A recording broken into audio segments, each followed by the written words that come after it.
winning the hearts of the international community. And I can assure you that the private sector players in the room today, that has been their major concern. But we've all seen in the news that that concern has been put to rest. And Kaduna State is ready and set for business, especially in the renewable energy sector. You agree with me, Your Excellency, that the last mile communities is our target at the REA.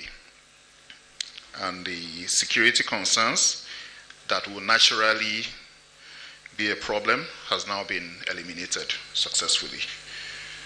And we must commend you for that, sir.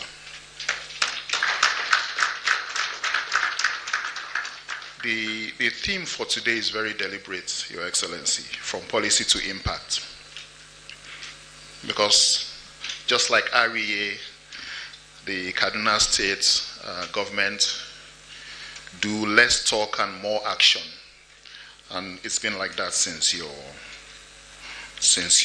administration kick-started. The new Kaduna State electricity sector and electricity market will be leaning heavily on the R&D, innovation, and of course, business models of private sector players in the room today. And we have a long line of renewable energy service companies here in the room today, Your Excellency. Some of these service companies have existing and ongoing projects in the state, and they will be sharing that with you as well. You will agree with me, and the entire room would agree with us, that the state government has done a lot of work, and Kaduna State is beyond the business hub, is now ready for innovation, research and development, as well as the development of productive use equipment in the clean energy space. And that's why we are here today, to kickstart a conversation that will create impactful partnerships for the state government. And Your Excellency, sir, I will also be presenting energy access data to show you where we are in terms of the population of unserved and underserved citizens in Kaduna State, and the specific technologies that can be targeted to these citizens. And in no time, and as you're going to hear, sir, from the tone setting by the MD CEO, in no time we'll be able to power millions of residents of your state, sir. Without further ado, considering that we've lost a little bit of time, Your Excellency, and knowing that you're a very busy governor, the plan today is to do a hard stop at 5 p.m. or before 5 p.m. hopefully. So I urge all presenters, including the rescuers who will be taking their 1 minute, to be very, very conscious of time. We usually have rescuers who are fresh off the field. I'm aware that you're returning back to the field immediately after this session. Thanks so much for joining us. So let's keep to time and be fair to everyone. For the welcome address, I'll be inviting Dr. Ibrahim Hamza, the Honorable Commissioner, Ministry of Public Works and Infrastructure.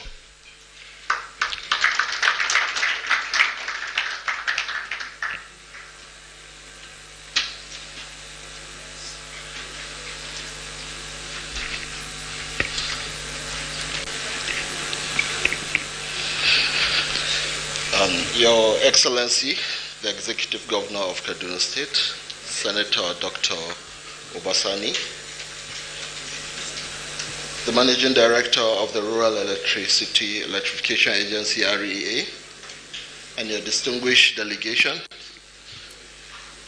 Secretary to the State Government of Kaduna State, members of the Executive Council of Kaduna State, the heads and agencies, and crucially, all managing directors, CEOs, and representatives from our esteemed renewable energy service companies, RESCOs. Distinguished ladies and gentlemen, a very good afternoon to you all.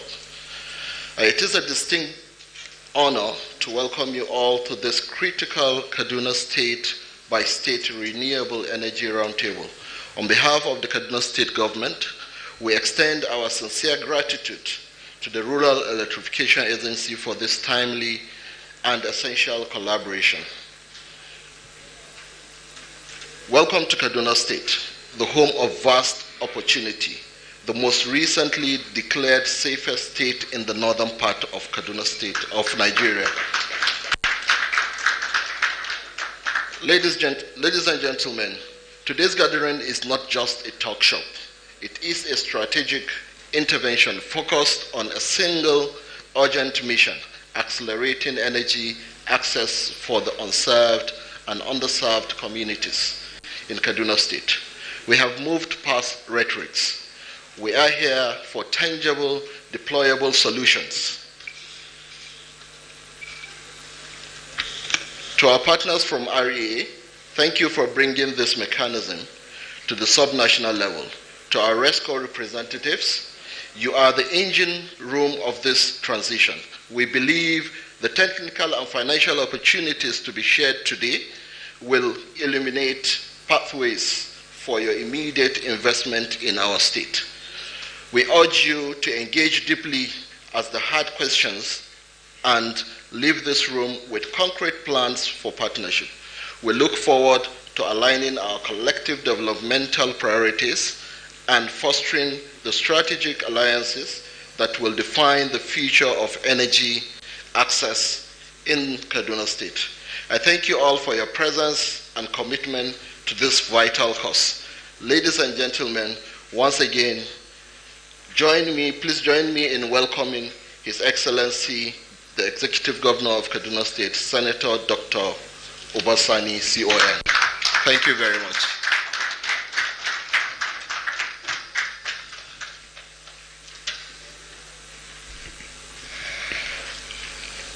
Thank you so much, Dr. Hamza. And speaking of partnerships and making impact, we'd like to specially recognize the foot soldiers of the REA who have been putting all the strategies together and ensuring that the agency continues to make impact across last mile communities. We have the Executive Director, Rural Electrification Fund, here in the room, Engineer Doris Ubo, here in the room today. We have the Executive Director, Technical Services, Engineer Umar, FNSC. The Executive Director, Corporate Services, Ayoade Boyega. And of course, the head, Nigerian Electrification Program at the REA, Olufemi Akinyelure. Your Excellency, we equally have directors and, we have Engineer Doris in the room now. I think she stepped out for a while. We equally have directors and executive directors from the agency who continue to spin the wheel of this very important institution. Quickly, if you permit me, Your Excellency, sir, I'll be calling on Dr. Abba Aliyu, the MD CEO of REA, to give us his tone setting for the day.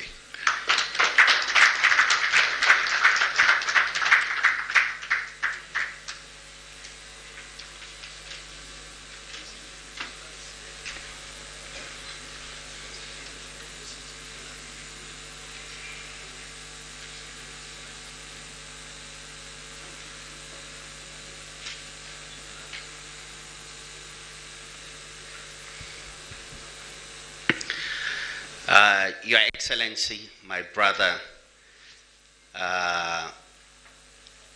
the room is so full, and this shows the appetite of the private sector to your state, Your Excellency. The first lesson I learned now, Your Excellency, is next time we are going to have an event with Kaduna State, we will take the Congress Hall, not a small room. Your Excellency, before I start, I want to state two things. One, Your Excellency, is your retention ability. We had a discussion with you, Your Excellency, last week, and in my heart of heart, how busy you are, that discussion may not come up again. And as we sat here, Your Excellency, you brought it up. I have even forgotten about it. Your Excellency, thank you for this. Secondly, Your Excellency, attached to that is the level of efficiency in terms of you trying to see things being executed. So not too much rhetoric, but get to the end of it and get things done. And that is exactly what we want to do here. We have done so many discussions. In the words of my brother, he said we have done megawatts of thoughts. Now what remains is megawatt of electricity. And that is exactly what we want to do here, to deploy electricity in Kaduna State. So Your Excellency, as a starter, what I just want to inform you is Rural Electrification Agency is partnering with the states to, one, deepen the implementation of Electricity Act of 2023, and at the same time, bring the subnational and the private sector, as well as the REA, to deploy infrastructure. It is a common statement that I always make, Your Excellency, that Rural Electrification Agency is the only government agency that will stand and tell you that we have money. We don't have a problem of money. What we have is to create a partnership. What we want is creating a partnership to spend that money. And that is why we bring in the private sector, Your Excellency, for you to tell them why they should come to Kaduna, why they shouldn't go to the MD state. And Your Excellency, my target, being my friend, I would like, before the end of this session, minimum target of at least, let us crystallize, minimum of 200 projects, big projects in Kaduna State. So, Your Excellency, the picture here is a project that we deployed in Kaduna State. This is a project that we did in Defense Academy, which was commissioned, and your commissioner represented you at that event. So this is just showcasing some of the things that we have been doing and what we want to continue to multiply in the state. Next slide. So, Your Excellency, why we started all this state-by-state engagement is because of what Mr. President has done. That is the enactment of the Electricity Act of 2023. The act changed the entire dynamics of the power sector by now opening and liberalizing the sector, giving the subnational unfiltered opportunity to participate in the entire value chain of the electricity. At the same time, also deepen the participation of the private sector.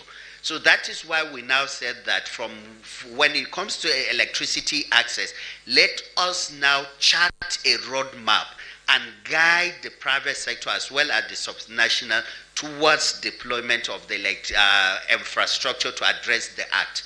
Next slide. So, Your Excellency, from the context, what I told you in terms of the funding, this is the funding portfolio that the Rural Electrification Agency have.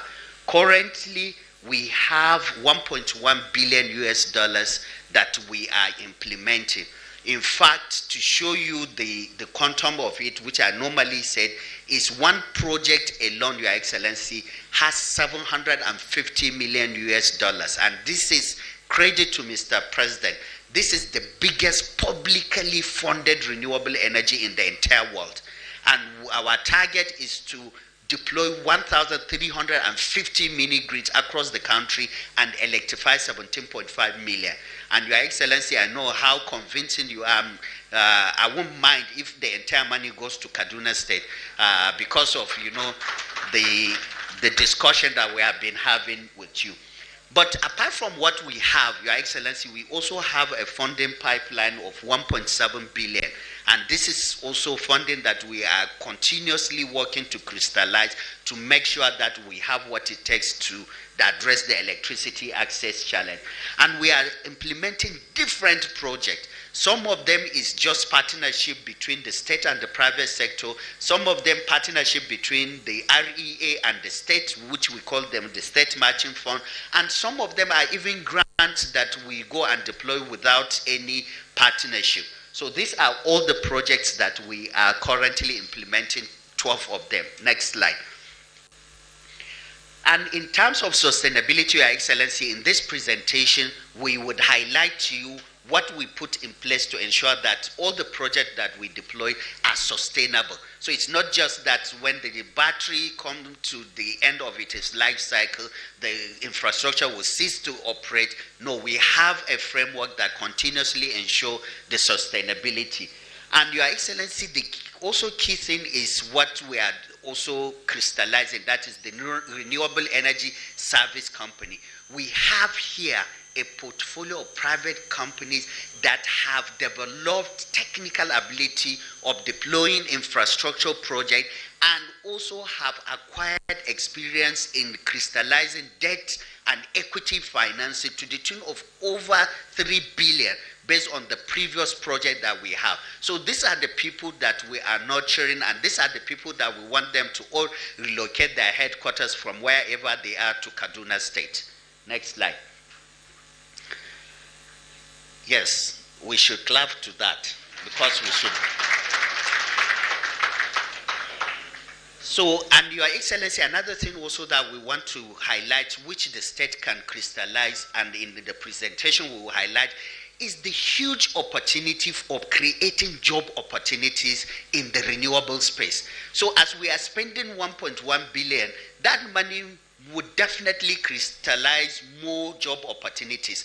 But if the subnationals are not strategically positioned to harness that, that opportunity will come and will go. We have seen a situation whereby we deploy an infrastructure in Jigawa, and when that is faulty, when there is any fault with that infrastructure, someone has to be flew from Lagos to Jigawa to fix that. That must be reversed. Each state must develop the technical ability and competency to manage that infrastructure we are deploying within the state. And that is why we design some program that we want the state to key into for that job opportunity creation. Next slide. Now, Your Excellency, this is getting into the detail of why we are here. Your Excellency, this map that you are seeing is a consultancy of over $1 million. And behind the map is layer and layer and layer of data that tells us how best to address the electricity challenge. So, Your Excellency, if you look at the map, you will see different colors within the map. Wherever you see green, Your Excellency, these are communities that are within the country and that are best be served by deploying solar home systems. And where you see red, these are communities that should be electrified using mini grids. And you can see Kaduna, we have more of the reds than the green within Kaduna State. And where you see yellow, these are communities that are best served by extending the grid. So when it comes to electrification, it's not always just buying transformers and keep the extending line. No, the most economically best way of addressing that electricity challenge is based on the data available within that community. And we have done this. And Your Excellency, in general, as a country as a whole, we realize that we need $23 billion to address the electricity access gap countrywide. And this money is broken state by state. So we know what amount is required to electrify Kaduna. We know what amount to electrify each local government, even the communities. And Your Excellency, as the time goes on, we will show you these layers of data. Next slide. Next slide. Beyond also the mapping, this, Your Excellency, this shows you the distribution line within the entire country. And you can see Kaduna, and we are very happy to say that substantial part of the state have the grid connection. So we are really okay with the level of distribution network within the state. Next slide. Next slide. Your Excellency, this is like zooming. That map that you have seen, as you zoom it, the dots start spreading. So this, if you see the Kaduna, you will see the green have changed. So these are the real communities that should be served with the solar home system, and the ones with the mini grid as well. Next slide. As we go in, you will see. And this is also further expanding, stretching the map. You now see the where the orange are, these are where the grid extensions are, and the green where the mini grid should be deployed. Next slide. Next slide. Next slide. Next slide. So, Your Excellency, in trying to summarize this based on the analysis of Kaduna, what we find out is by deploying solar home system and mini grid, Your Excellency, 1.7 million people within the state can be electrified using mini grid and solar home system. 1.7 million. And Your Excellency, one good part of it is we can electrify these people without one kobo of the state. If we incentivize this private sector, we have the funding. The private sector, what we cannot dictate is to tell the private sector where they should go. They decide on their own based on enabling environment to go where they should go. So this is an opportunity for us to tell them, let them live wherever they are. The MC said that some of them, they were even in the field, but because they want Kaduna, they came back here. So let's make sure that from here, rather than going back to the Kano state of the ED state, let them go to Kaduna, finish in Kaduna before going to Kano. And Your Excellency, I'm saying this without any fear because I'm now somebody from Kaduna. I'm a Kaduna indigenous. Your Excellency, we also have identified 4,593 off-grid communities, and we will show you where these communities are. And we can achieve close to 450 connections using this mini grid. We also have identified 1,959 off-grid educational institutions that we can power. And we have a program for that. When the ED rep comes, she will talk about it. We have also identified 305 off-grid health facilities. And I must pause at this moment, Your Excellency, to appreciate the work that you have done empowering health centers. Kaduna is a model in this regard, and I want to put this on record. To the extent, Your Excellency, one of our development finance institution program, what we were told is to copy the Kaduna model. This to me is a huge achievement, and credit goes to you. Next slide. So Your Excellency, now drifting from the global state, now we started breaking it down into local government by local government within the state. So you can see all this local government, Your Excellency. This shows the local governments that are well electrified and those that are not well electrified. From the data, Igabi local government is the state with the highest number of people that are not electrified, followed by Kubau, then Soba, then Lere, then Kauru, Chikun, Birningwari, Zaingon Katab, Giwa, Ikara. But the most electrified place is Sabongari. These are areas that we have identified, these communities that are without the data, and these are areas that we would now channel. And this is the data that the private sector wants, because the private sector also, one of the things that motivates them to go to a state is the existence of the communities that are without the access. Next slide. So now drifting, even from the local government, we have now started going down to the communities to show you the communities. This is a Dus and Abba community in Zaria.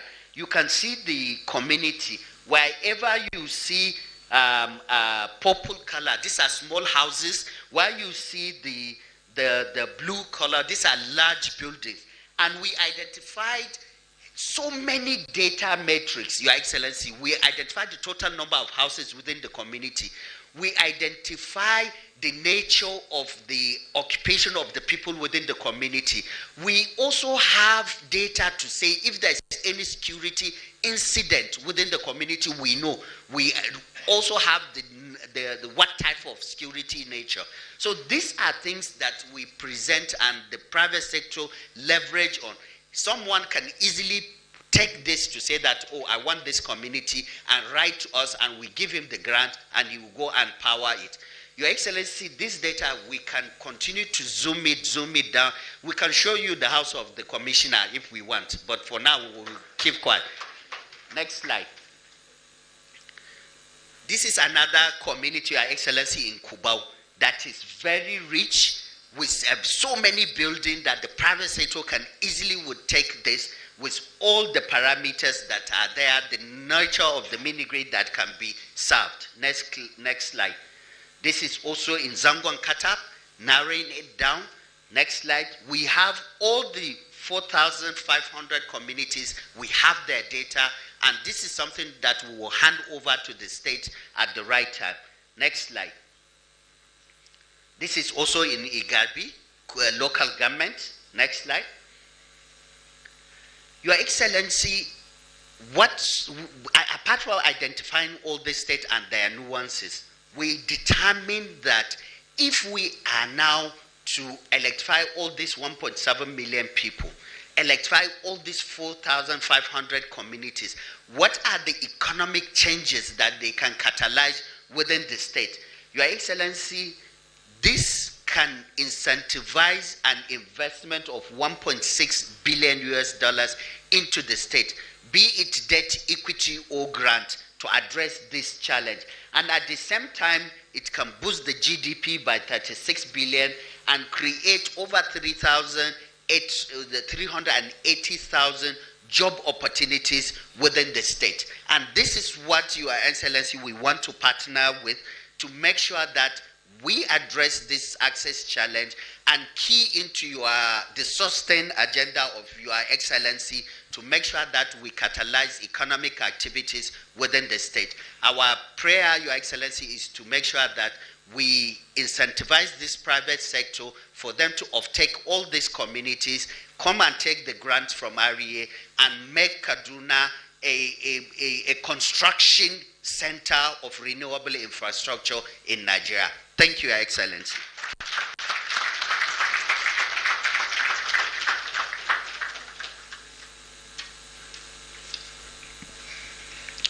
Thank you, Dr. Abba Aliu, MD, REA. Your Excellency, sir, we must equally commend you for the ongoing energy projects in the state, especially the transmission substation, the green economic zone, as well as the one in Marabanjos, the 84 megawatts. We're sure that after this roundtable, we will now have a new line of clean energy projects across the state.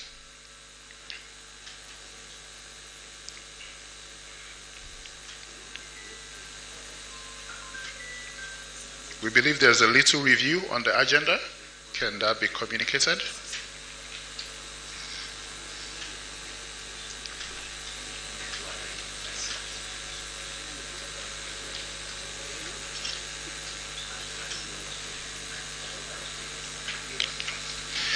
All right. So the agenda remains as is, but timed at 5 minutes. Good? All right. So, Your Excellency, sir, I will quickly be inviting Engineer Doris Ubo, the Executive Director, Rural Education Fund, for her presentation.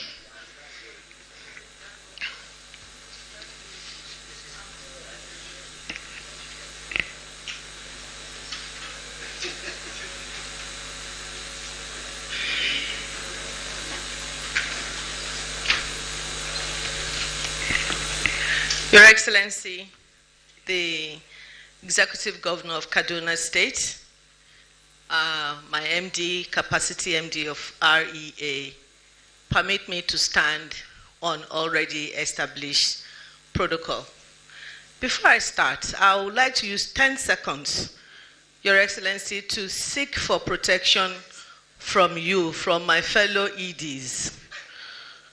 They always say my presentation is too long, but I have to market this project so that Excellency can appreciate and bring it to the local communities. Thank you, Your Excellency. My time is now 20 minutes. I'm only joking. Your Excellency, following in the tone setting that has been brilliantly presented by the MD, I'll give a short version of my project. So I'll skip a lot, but I'll try to stick with the real stories that you're here to hear. Because I have spoken to your team a lot, I've spoken to your essays. I remember the first time you heard about the EHAD project, you requested that we should send a copy to you, which I did. So that's the project that I'm here to present, Your Excellency. You have heard from the MD that we have different types of projects. There's projects, energizing education, different types, but EHAD is mostly geared towards rural communities, because the whole agenda of EHAD is to stick with the agenda of the renewable agenda of Mr. President, bringing the rural communities up and to unlock the capacities of the informal economy that they represent. That is the sole purpose of designing the EHAD project. By the way, for those who are wondering, EHAD means energizing health, education, agric, rural communities, and transportation via e-mobility. But before I get into the meat, I'll tell you why we got to where we are. Next slide, please. Like I said, I'll skip a lot, so next slide. Yeah, we did a lot of pilot projects that gave us the need and the information we needed to be able to scale to where we are. So here, Your Excellency, are some of the projects we have done in the past, 124 mini-grids and all the capacities and the job creation that we were able to achieve. Next slide. So these are pictures of some of the projects. Like the MD said, from the data we have, we are able to do energy audit and fit in an appropriate capacity of mini-grid towards a particular so you'll see different sizes of mini-grid. It's a 40 kilowatts Rafin Zufi. Next slide. This is 100 kilowatts because it's a larger community.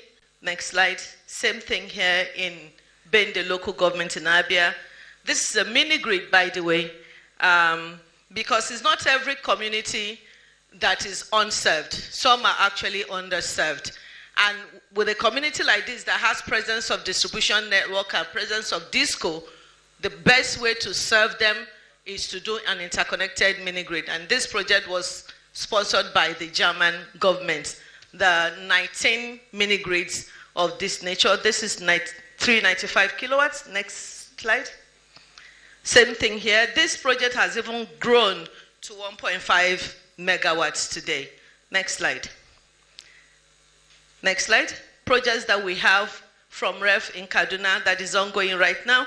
We have 100 kilowatts in Kasunwan Magani community in Kaduru local government. And for the last mile communities, one of the communities called the Boto community in Gida local government, we have a developer that is currently supplying SHS, solar home system, for them. So projects that we have that has been completed, also in REF, we have also in Kasunwa community. Next slide. Next one. Okay, so with all that you have seen, Your Excellency, is what we call pilot projects. Those pilot projects gave us the data and the research that we did, gave us the information we needed to scale when the call from federal government came that we should scale and prioritize the rural communities. So we designed this project called the EHAD project. And the reason we picked these sectors, the health, education, agric, the rural communities and transportation is because these are the key sectors that really affect the rural community. Healthcare delivery, we all know, is a challenge there. Education, most of the schools are without digital learning tools. We can't even match up to even some West African countries. And most of the communities are agrarian communities. The only way to boost production is to aid them by prioritizing and bringing them on board. Rural communities itself, the only way to begin to close the energy gap is to also make sure they have access to energy in their communities for their SMEs and even in their houses. And transportation is not left out because when you achieve all of this, how do they convey their goods to the nearest market hub? We all know what supply and demand and the prices of diesel or fuel is saying in the country today. So if you do e-transportation, they will be mitigating the problem. So we designed the project to be able to energize 100 communities per state, Your Excellency. That will give us a total of 3,700 across the country, touching every geopolitical zone. And when you do primary health care, we will be giving them medical equipment, especially vaccine, refrigeration, and solar boreholes and street lights in the PHCs. You have done a lot of renovation, but I believe you have some that also need a touch of this sort of project, Your Excellency.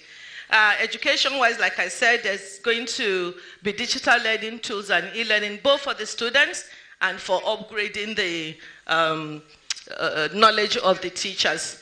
Agric will be supplying them with solar power, cold storage for able to preserve their goods post-harvest, but also give them solar-powered water pumps to boost irrigation in their farms. In the communities, like I said, they will have access to powering their households and powering their small businesses. Transportation-wise, solar-powered electric tricycles and vehicles and EV charging stations, and even solar battery charging stations. So the opportunity for Kaduna State, you have an opportunity to electrify 25 communities. That is the first phase, because 3,700 to take it up at once is huge. So we divided the project into 3 different phases. The first phase we see each state given opportunity to electrify 25 communities, and they will have access to 2.5 megawatts, Your Excellency. This will give you improvement in security, job creation, increase in your IGR, Your Excellency, and also give the local economy opportunity to unlock their potentials, catalyzing rural economy and the entire ecosystem. Next slide. So the business model we have, Your Excellency, is the PPP model. We're able to de-risk these communities enough to be interesting to the investors you see here today. State readiness of each state also dictates how fast we are able to deploy these projects. And like we have seen, Kaduna is a model state, and we are very, very sure that you will take advantage of this. What do we bring on board, you will ask? Your Excellency, we will lead the project, coordination, planning, and execution, develop the legal frameworks. As you know, Your Excellency, electricity market has been liberalized. So each state now has the opportunity to set up their own electricity market. But also they'll be partnering with national. So we being in the middle is to be able to form that synergy that is highly needed so that everybody can have a success story. So we'll create a one-stop shop for coordination, all permits and approvals, and also sustainability plan is one thing REA does better than anybody, better than any agency. And that is why you see when the president even talks about renewable, most of the time he's talking about rural electrification agency, because our sustainability plan, we don't just build a mini grid and leave. The RESCOs are tied to any mini grid that they deploy to any state. They're there by our own operation guidelines. They're there for the next 20 years, making sure they're the first responders and making sure it's working. My colleague will come up here to talk in depth about the sustainability plan. State governments, yours participation is to give us the land or the site with all infrastructures.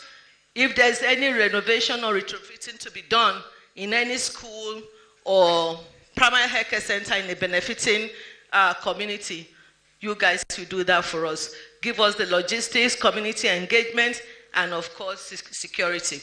All of this put together, we give the RESCOs the frame of mind to come in to participate through competitive procurement, deploying energy solutions, partnering with local businesses for logistics, develop efficient supply chain to ensure timely delivery of each equipment, and of course, PUE's productive use of energy equipment also will be introduced.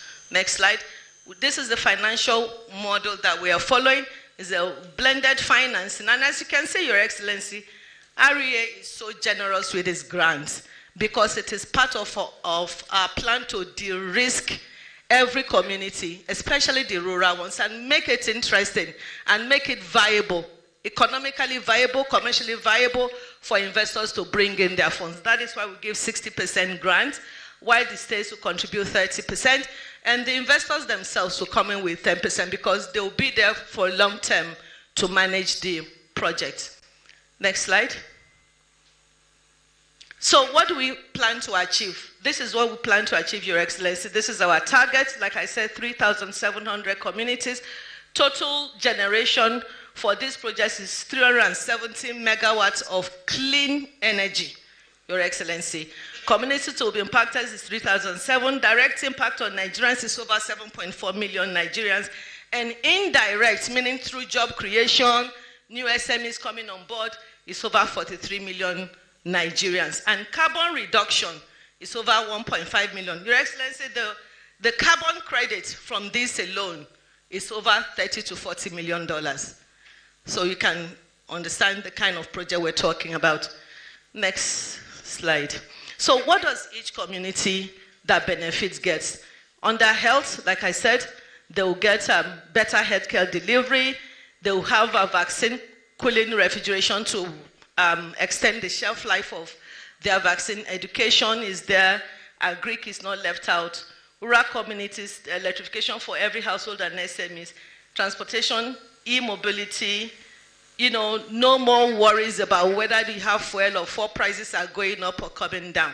So this is what we put in the phase 1 of 25 communities of each state. Next slide.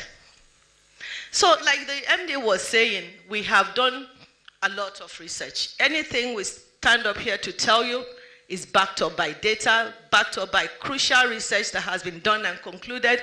For example, in community called Kanye community, somebody should tell Kanye West that he's actually from Kaduna State. So you can see the sort of data that we have in Kacha local government, estimated number of connections, over 1,004 population. We go to the granular, Your Excellency. We even tell you the dominant crops in each community. We tell you the total agricultural area that is available. Should they even have access to purchasing better farming equipment to be able to unlock what they are sitting on? They don't need to jackpot. They don't even need to leave Kaduna to Abuja. While sitting in their community, this is what they have access to. Imagine Kanye community is sitting on over $2 million revenue per year. You can imagine what the contribution of this is to the IGR of your state, Your Excellency. Next community. We decided to keep it short. I think this is the last one. Kumin Kogi community from Ikara local government. You can see the number of connections. You can see the population. Over 4,000 people will have access to electricity 24/7, Your Excellency. Our electricity does not blink and our grid does not fall. It is built to last because the RESCOs are there to respond to whatever that comes up. And also, this is the economic potentials of Kogi community sitting on possibility of generating over $5 million per year. Your Excellency, if you consider to make me one of your citizens, I would love to come from either Kogi or Kanye community so I can benefit from such projects. So, Your Excellency, That is what we have. And let me share a little thing. From this project, the EHAD project, Kaduna State has been, like I said, a model state. The Kaduna State has formed your state steering committee. They have sent the list to us. You have done your site selections of states, communities that you want to benefit. We also have that. We even have a commitment letter, Your Excellency, from you. You know, so that really, if we say you are a model state, we're not just saying it. We actually mean it because you are behaving and performing very well the way every state should. So as you can see, I really don't want to leave this stage, but I have to. Your Excellency, I pray that you key into REV so that I can beat my chest and say I am a citizen of Kaduna State. Thank you, Your Excellency.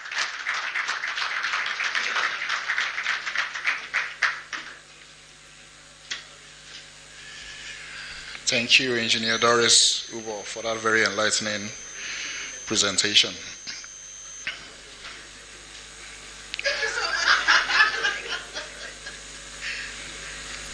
And quickly, I will be calling on Engineer Umar, the Executive Director, Technical Services, for his 5 minutes as well. Just as Engineer Doris used 5 minutes, he used 5 minutes too, sir.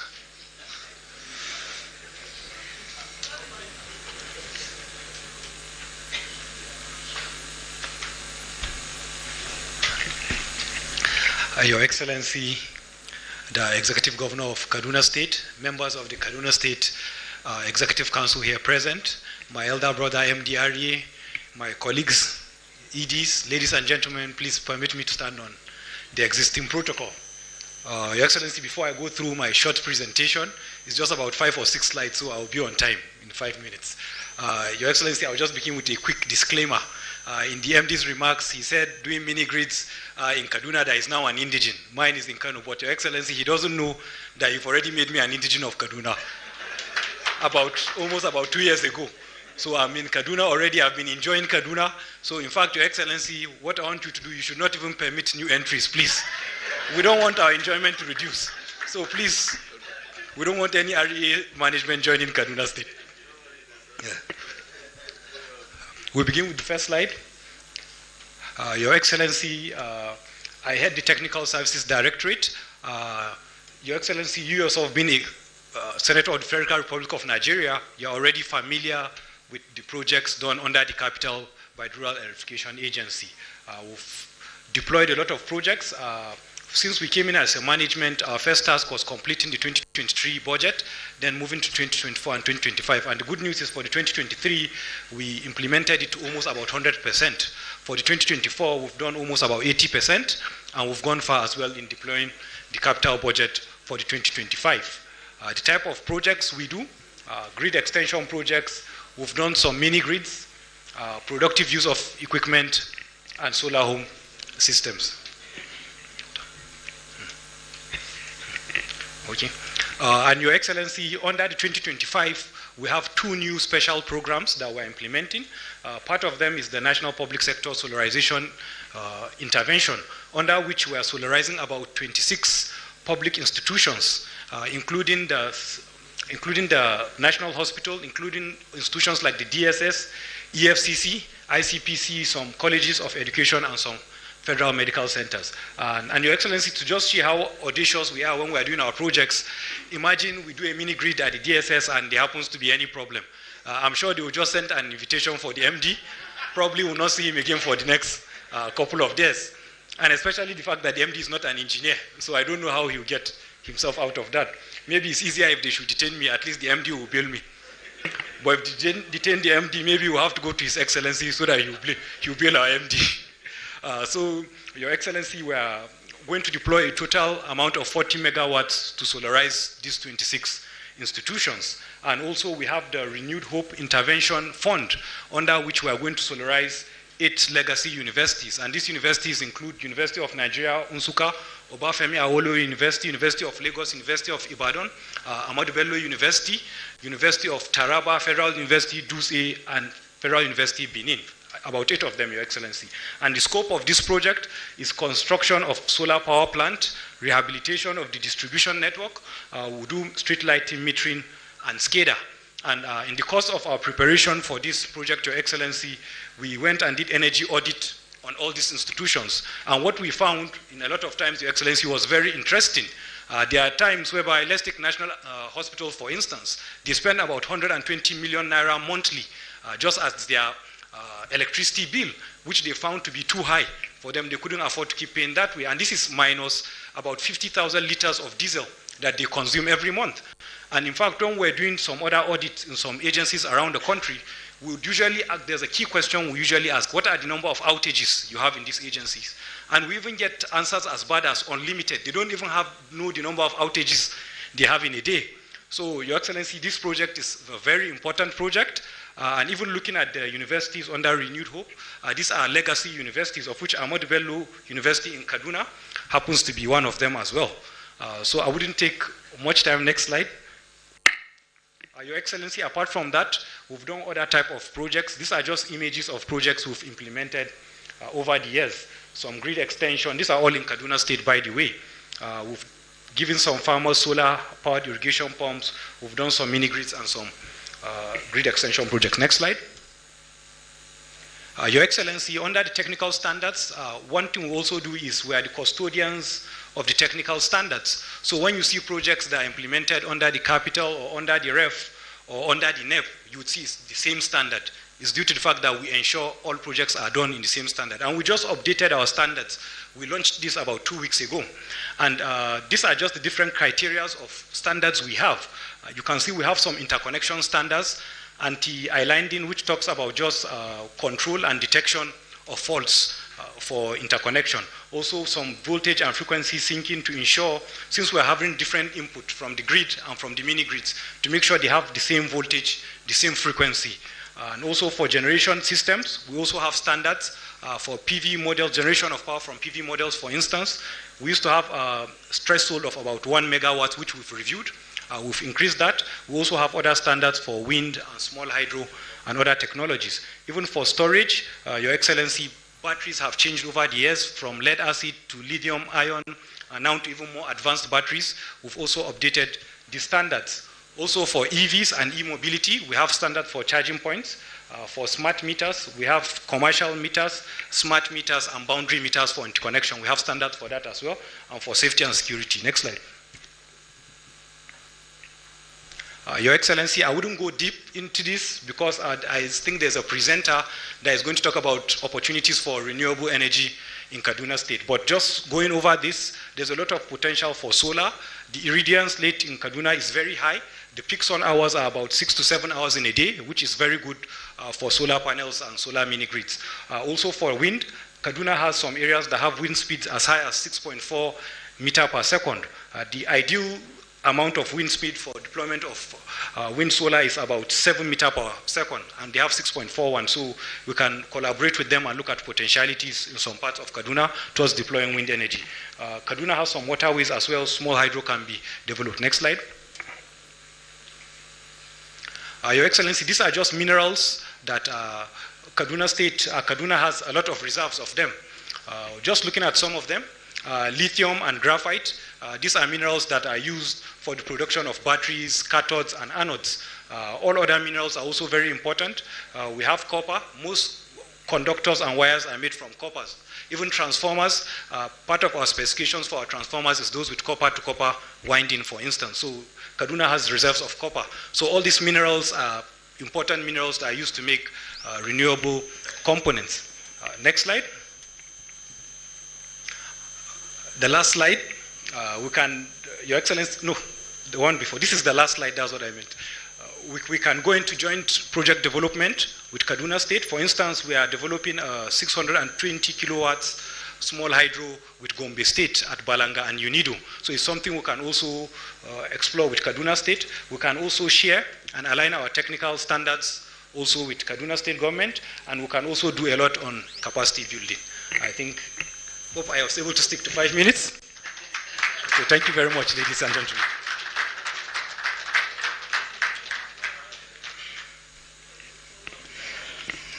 Thank you, Engineer Umar.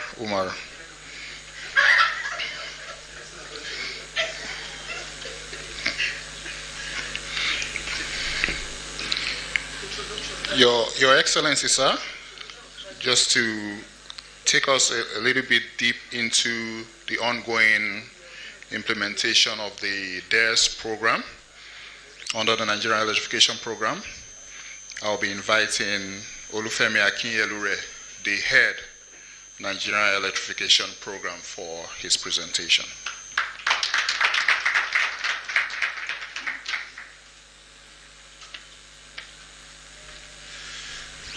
Your Excellency, good afternoon.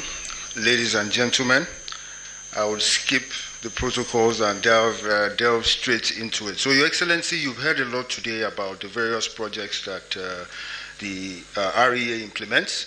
And I guess what differs from each speaker you've spoken about is just the model in which we used to implement. So under the PMU and the Nigeria Electrification Program over the years, I think we've embodied what we call the policy, from policy to action, in the sense that at the beginning of this journey, we started with the first mini-grid regulations, which essentially birthed the entire program into how we look at our isolated mini-grids and interconnected. Next slide. Today, or next two slides. Today, what we've been able to achieve with that is the first project, which is now complete under the World Bank, which was a $350 million project. We deployed over 180 solar hybrid mini-grids, and we deployed 100 installations, 50 kilowatt installations in 100 hospitals across the nation. Very critical was also the deployment of 7 hybrid or interconnected mini-grids in 7 universities and 2 teaching hospitals, one of which is the NDA, which was commissioned. With the successes that we gathered there, we now have the new program, which we call the DARES, which is essentially a scale-up of that first program. Also, hand in hand, we are running the Africa Development Bank Nigeria Electrification Project, which also implements projects across board, from solar hybrid mini-grids to interconnected mini-grids. One critical project I want to highlight, which I'll speak about later, is the productive use of energy. Because the deployment of energy isn't just about, energy access or turning up a bulb. We want to ensure that it leads to productive activities and it yields economic activities, leads to jobs, and ensuring that people are able to sustain these appliances over time. So just as the MD mentioned earlier, I think the portfolio that we have is over 1.5 billion or so, cutting across all these different parameters. And this is essentially because of the successes that we continue to achieve on the program. So how do we do what we do, which was what I mentioned earlier on. In the next slide, we would see that we go from demand identification, which we do through our geospatial platforms, and developers also carry that out on their own, going into communities, gathering data, and then we take that also to a lot of support that we give to the developers, is ensuring that they are able to access the required financing for the project, which I'll get to later. We also look into how we disburse these subsidies, because they're subsidies and we want to ensure that they are deployed the right way, and we get the right quality of equipment on the ground. So there's independent verification agents that go to verify that these projects have been deployed in the right manner. And then the last part of it is just the issues around the long-term sustainability of this equipment. Next slide, please. So the model I was speaking about, Your Excellency, is what we know as the results-based financing model. Next slide. This is essentially a model that ensures that the private sector not only gets a grant from the REA, but is also able to raise private sector finance to deploy these projects. And what that means is that when you have skin in the game, you want to ensure that that equipment or that installation runs and feeds the people, gives them the services that they require. And this is just explained in the chart that we can see, that is self-explanatory, all the way from the application down to the connections that we see. This is how we run this entire program to ensure that we achieve this sustainability. Next slide. Next slide speaks to how the solar home systems work. And we can go to the next slide because of time. Your Excellency, I spoke about the DARES program and leading on from the achievements in the NEP. we can see that we deployed about 100 megawatts across that program to date. And our targets in the DARES program is probably 5 times that to date. We've probably seen a pipeline of over 1,000 megawatts or so, or 500-600 megawatts across the entire country. We are just trying to ensure that private sector are able to access that finance. In running these programs, Your Excellency, there are a lot of lessons that we've learned that we feel that we need to imbibe and take on going forward. And a few of those lessons include the fact that we want to inject a lot of productive use elements, next slide, into all the projects that we are engaging in, because this is core to sustainability.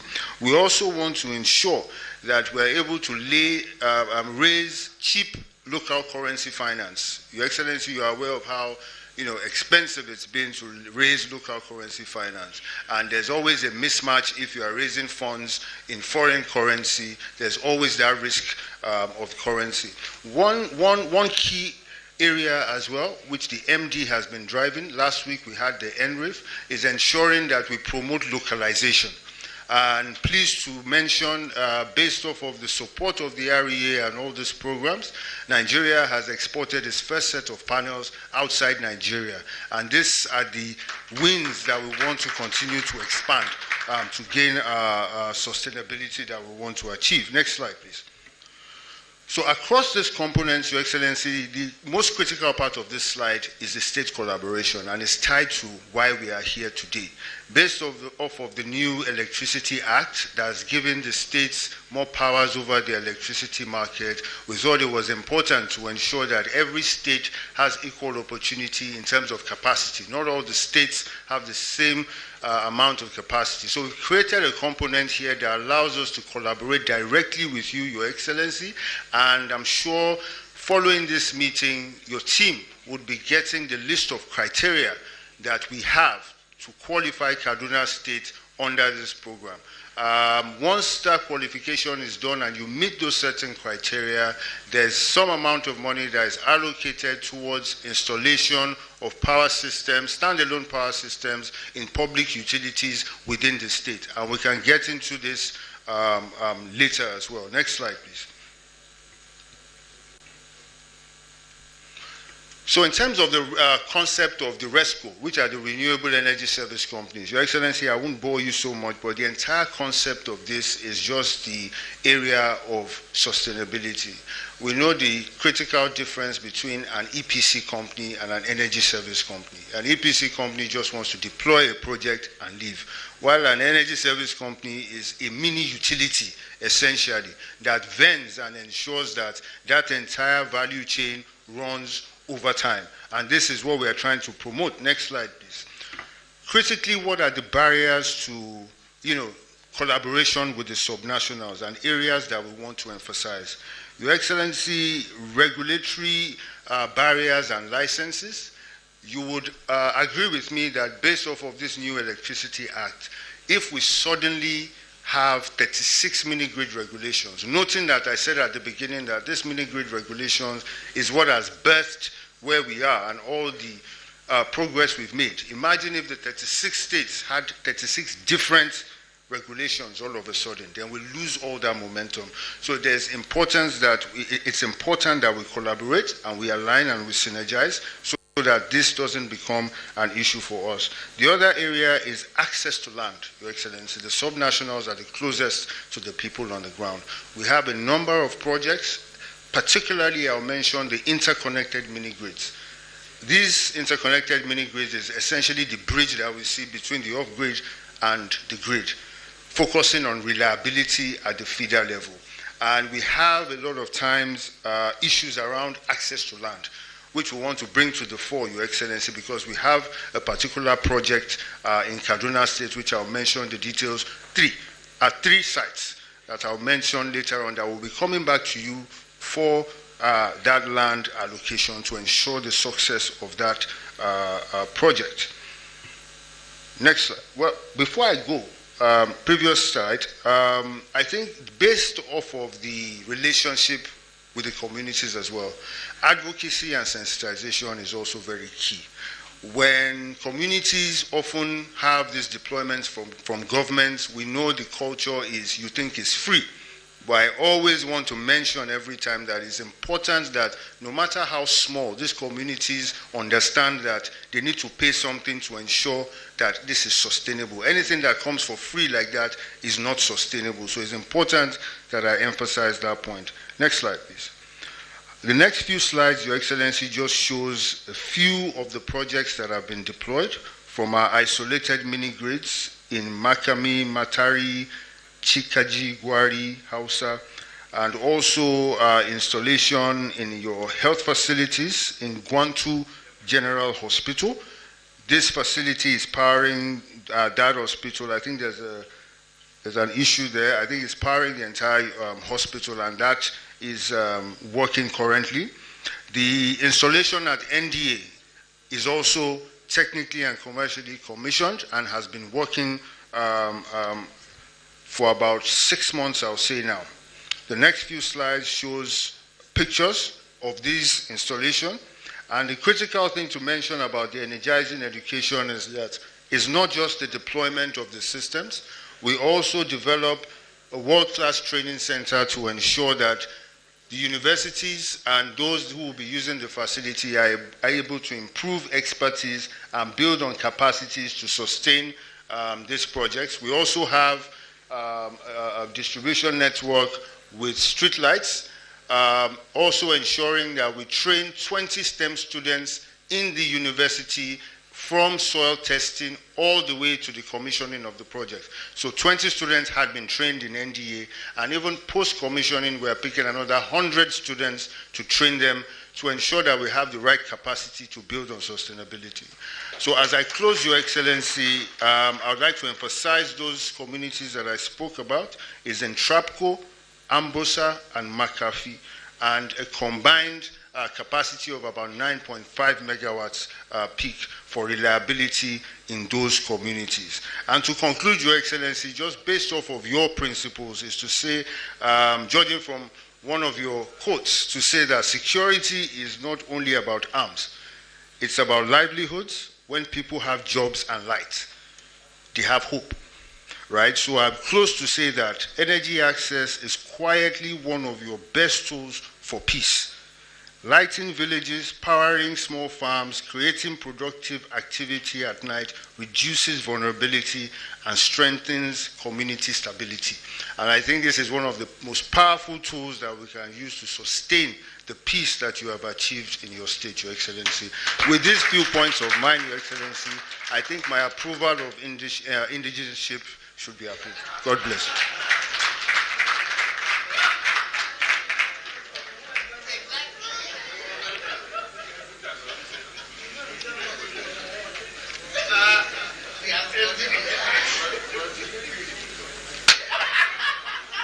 Thank you for your presentation, Olufemi Akinyelure. Your Excellency, sir, it's very clear that the impact footprint of the agency cuts across all sectors: healthcare, agriculture, residents of last mile communities, microeconomics. But one thing is very critical to this conversation, which is sustainability of this infrastructure, especially in terms of the maintenance culture of residents of last mile communities. To expand this conversation on sustainability, I'll be calling on Ayoade Boyega, the Executive Director, Corporate Services, REA, for his 5 minutes, please.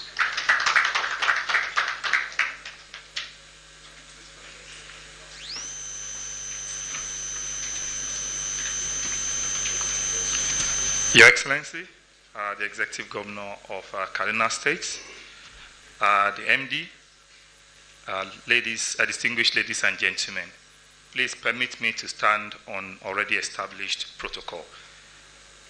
As I was coming here just now, the guy with the blue hat told me that I only have 5 minutes to spend. But all the while I've been the timekeeper for all the EDs, including the MD, and they've all spent at the minimum 15 minutes. So I'm just wondering where the equality is in what we're doing here today. So I'll take my time. It will take a lot of people to drag me off this podium. So we will start. On a more serious note, Your Excellency, Thank you so much for all the good work that you have been doing in Kaduna State. They speak for themselves. And one of the indicator also is how many of the developers we have here today to come and welcome you and to come and see what other opportunities you're going to give them if they come into your state. So it is a very appreciated effort that you have been given in your state. Your Excellency, the reason why we're here today is not just to talk about energy access, right? It's to talk about how we invest funds into our communities and ensure that that fund that we invest can last and can stand the test of time. And that is where the sustainability comes into this. The Executive Director, Executive Director Technical Services, including the MD, and also the Executive Director Rural Education Fund, and Femi Akinyelure, who spoke just before me, spoke a lot about sustainability in their own different ways. Femi spoke about the financial aspect of sustainability. EDTS talked about the technical aspect of sustainability. But there's another aspect of sustainability that's actually not been touched on.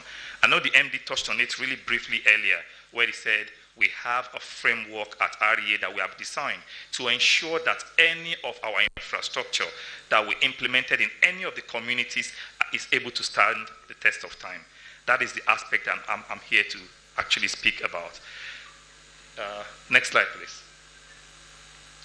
So we have, when you talk about sustainability, you talk about technical sustainability, financial sustainability, which Femi spoke to earlier on.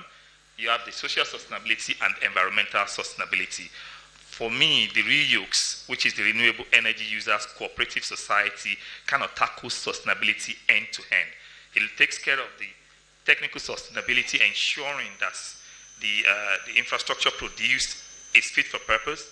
Also takes care of the financial sustainability. I'll show you how in a minute. Social and environmental sustainability. Move on to the next slide, please. Your Excellency, sir. So when you talk about REUCS, I'm trying to give a very basic example here, Your Excellency. When a community comes together, in layman terms, to monitor and protect or feel like a part of a particular project, they tend to protect it more. And that is what REUCS does as a framework for any renewable energy, any community where renewable energy infrastructure has been implemented. Let's take, for instance, Your Excellency, we provide your community with a 1 megawatt mini grid. And there is no one in that community that feels a part of that particular implementation.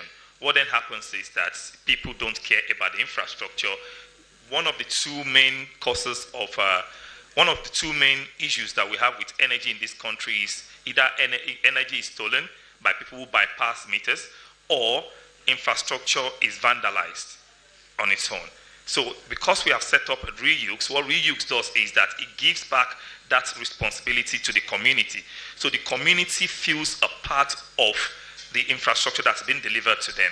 So you have people that within the community will do the collection of tariffs. There are people within the community that will protect the infrastructure. You have people from within the community that will provide training for those who will be able to maintain this infrastructure. So one of the issues that we have with renewable energy is that within the space of 10 to 15 years, the battery tends to start to falter, stop working.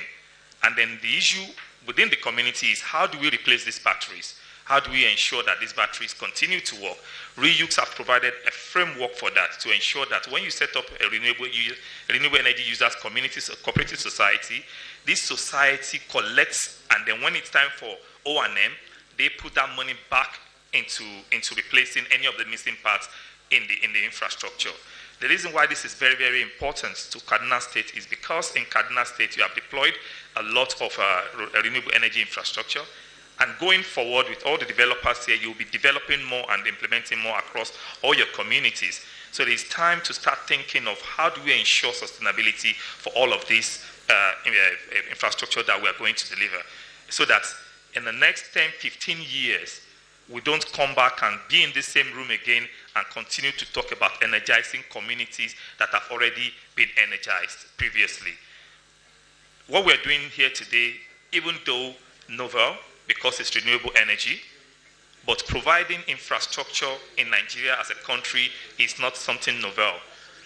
As we build in Nigeria in the past, we already, as we grow in the country in the past, we don't just build sustainability into what we do.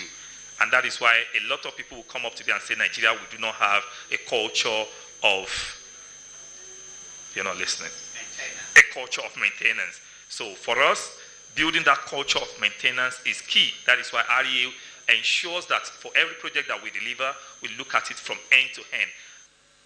Financial sustainability, we brought in the private sector to ensure that we have funding for this project, and they are part of that. They are part of the implementation.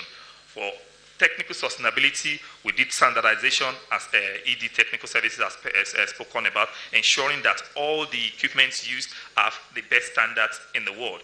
When it comes to sustainability on this part, also ensuring reduction in vandalization and energy theft and O&M, we then put reuse into it. So that is what reuse does as a framework, and it will be nice to implement this. In fact, REA is looking to implement reuse across the entire state, and we are working on that now. Next slide.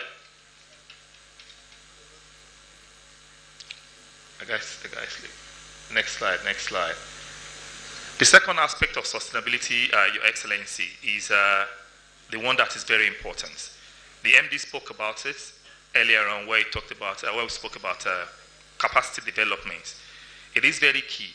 In the last few years, IRENA, International Renewable Energy Agency, did a study where they found out that in the last few years, about 16.7 million jobs have been created in the renewable energy space.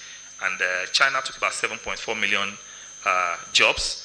Africa took about 324,000 jobs, which Nigeria only took about 76,000 of those jobs. The issue here is that we are investing so much into renewable energy. This is an opportunity for us to leverage on our investment to create more job opportunities.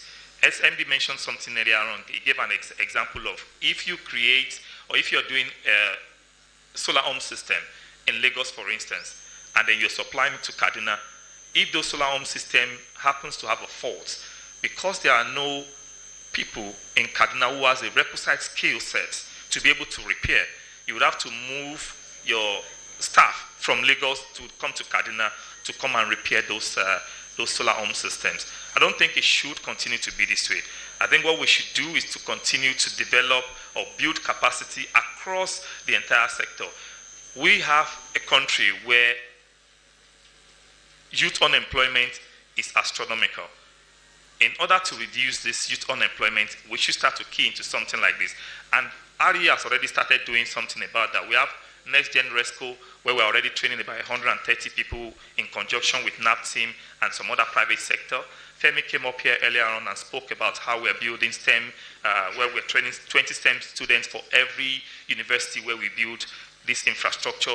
Plus, we're training additional 100 after commissioning of this project in all of the 15 universities that we are building this infrastructure to train about 1,500 students in total. It is time for the state also to start looking at building capacity within their state. Even when these rescues come to your state, they will need the workforce to be able to work on their project.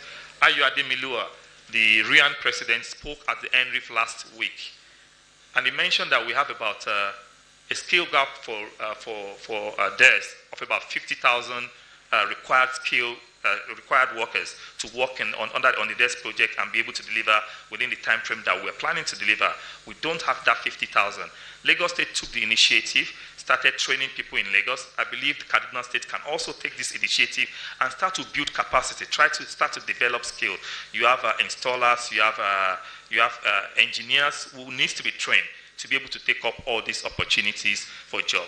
I think as we try to energize and electrify Nigeria, we must also leverage that opportunity to create jobs for our youths and Nigeria as a whole in order to sustain this energy transition. Thank you so much.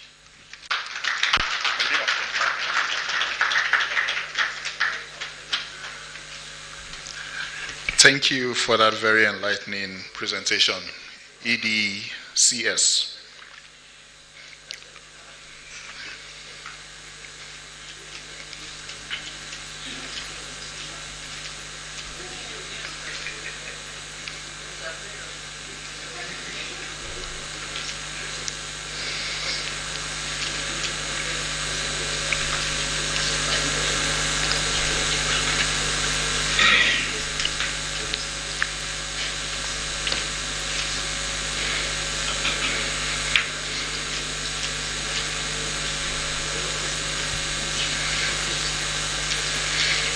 Your Excellency, sir, the executive team at the REA have referenced the NREF a few times.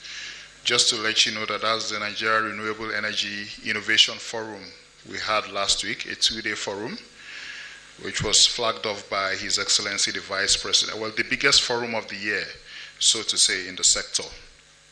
And we'll be using this opportunity to invite you to the 2026 edition of this forum.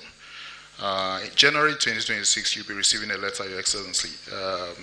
And we hope that we'll be able to partner to hold the 2026 edition in August 2026. Yes, we'll sign an MOA partnership letter with Kaduna State, REA Kaduna State, and that will equally be the biggest renewable energy forum for the year 2026. Your Excellency, sir, lastly, we have a communique for this particular edition, and we'll be sending it to your team just to keep you abreast of the resolutions that we've had from this edition. I'll now be inviting Mohammed Jibril. Mohammed, hope you heard that, 3 minutes, to give us a deep dive of his data sets for Kaduna State. Thank you.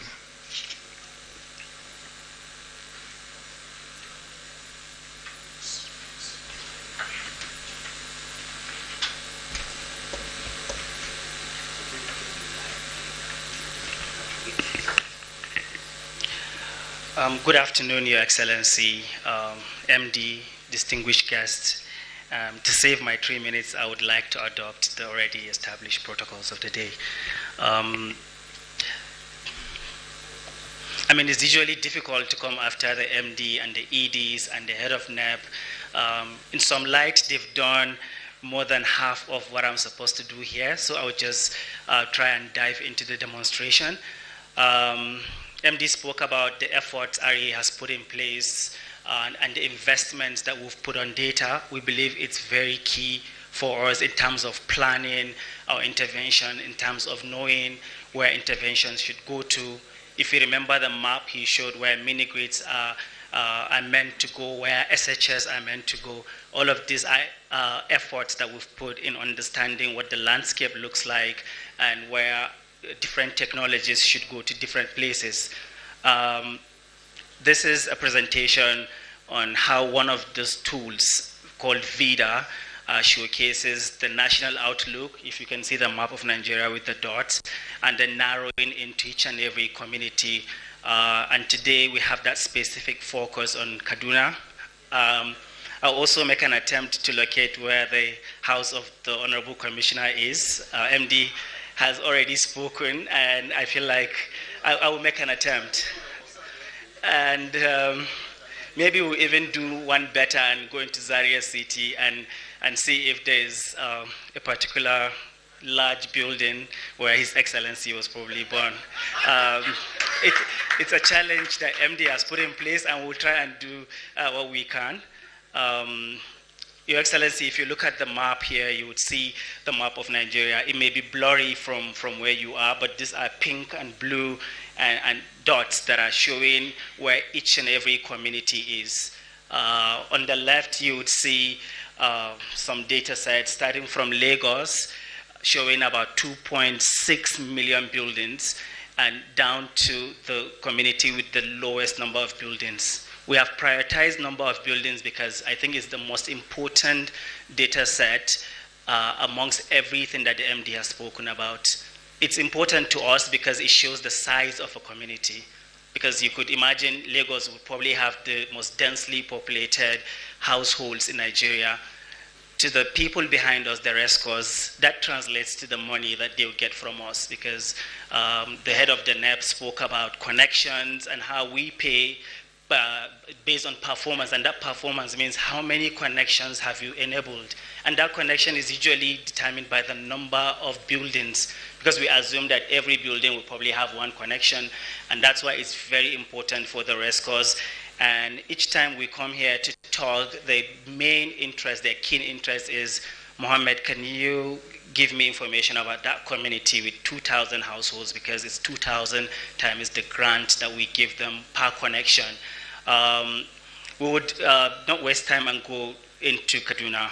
But before we go in, you would see 154,000 at the top right, which shows the number of communities we are able to map.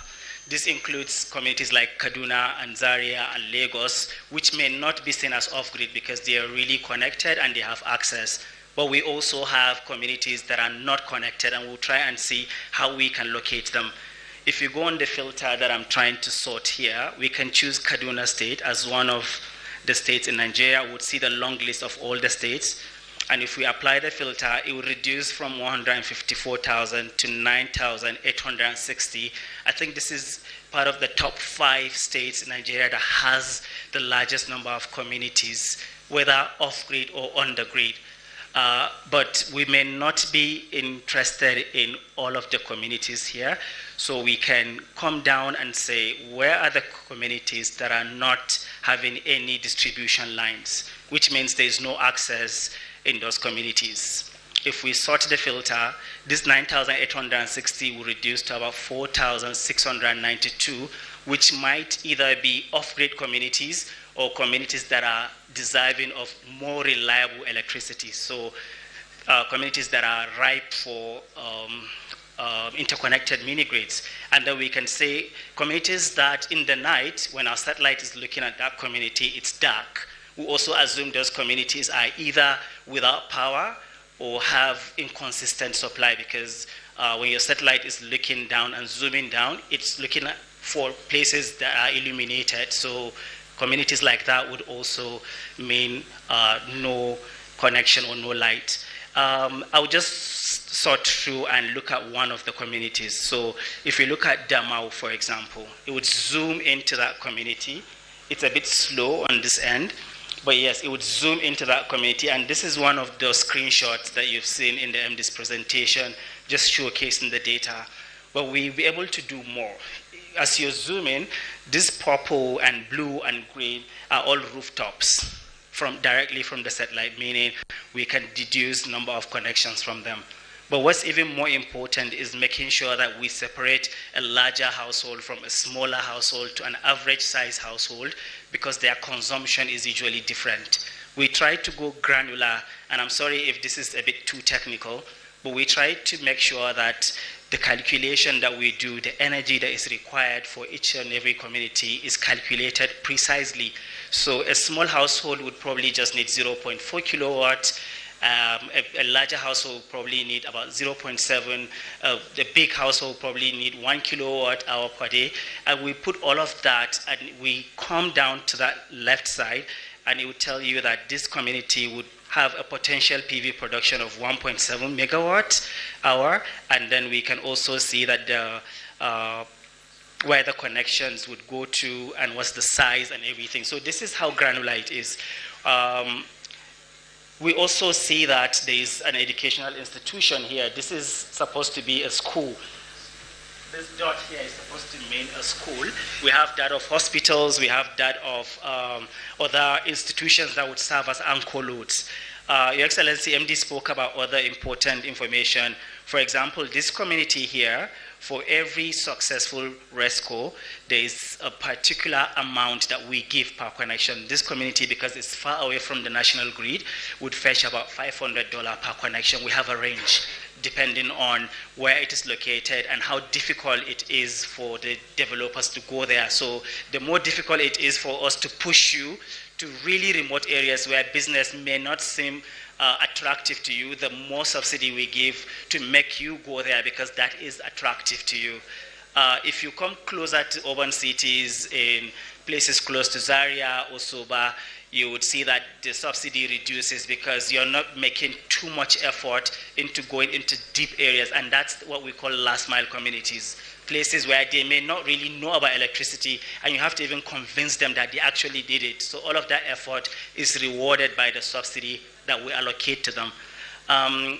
What I would also show is, MD spoke about security concerns. If you look at armed conflicts from 2020 to 2022, and we're looking to update this map, 2022 falls before this administration, so I would not credit this conflict to what His Excellency has done to bring peace. But you see fatalities, battles, riots, violence across the location in the past, maybe within the period under review. We'll see dominant crop for agriculture where productivity that has been spoken about would come from.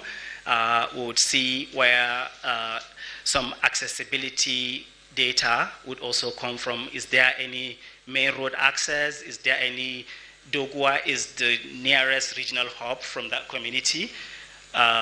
So we'll try and go granular. But what I had committed to doing is looking at, for example, one more community before I go.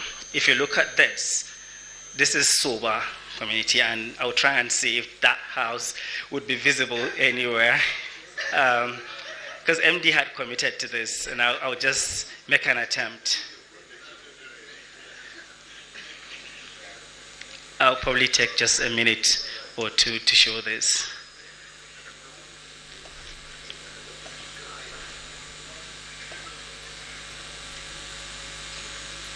Okay, I think this is Soba.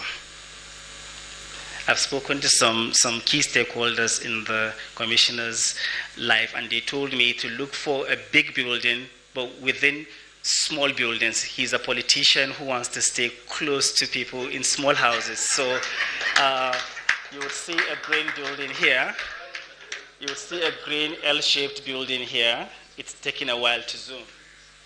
This is a big house that would probably be owned by somebody really important. But you see pink houses. You see pink houses around it, meaning he wants to live with his people close by, serve them breakfast, eat lunch with them, and when the time for voting comes, they would really remember him. So, Your Excellency, thank you very much. I would save Zaria City for when I come to Kaduna, and I'll showcase that to His Excellency personally. Thank you for having me, and have a wonderful rest of the day. Thank you, Muhammad Jibril.